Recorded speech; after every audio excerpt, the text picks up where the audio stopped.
Welcome back. The Palestinian Authority has increased its payments to terrorists and their families by nearly $56 million. That's according to the Israeli Parliament's Foreign Affairs and Defence Committee. Daniel Pomerantz is the senior editor for the media watchdog Honest Reporting and joins me in studio. Daniel, great to have you. Good to be here, Tracy. What can you tell us about this Taylor Force Act? Well, what happened was in 2016, Taylor Force, a non-Jewish U.S. citizen who was touring in Israel, a veteran West Point graduate from the United States, was killed in an act of terror.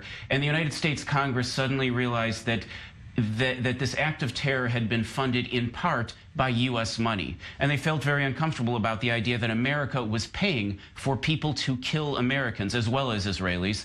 And so they decided that they would find a way to cut off funding to the Palestinian Authority until they ended that practice of making those kind of payments to encourage terrorism.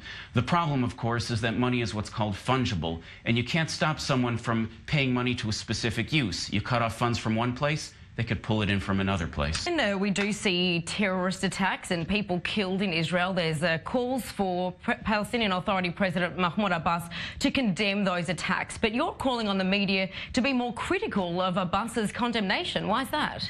Well, we have Abbas condemning on the one hand, but then on the other hand continuing to issue payments. A condemnation doesn't mean much if you're paying money and that money encourages the furtherance of those attacks. And a 2017 study by the U.S. Congress concluded that a lot of the reason why attacks do continue is not grassroots, it's not just desperation, but it's actually a result of paying these particular funds. So you got to take action, put the money where your mouth is. All right.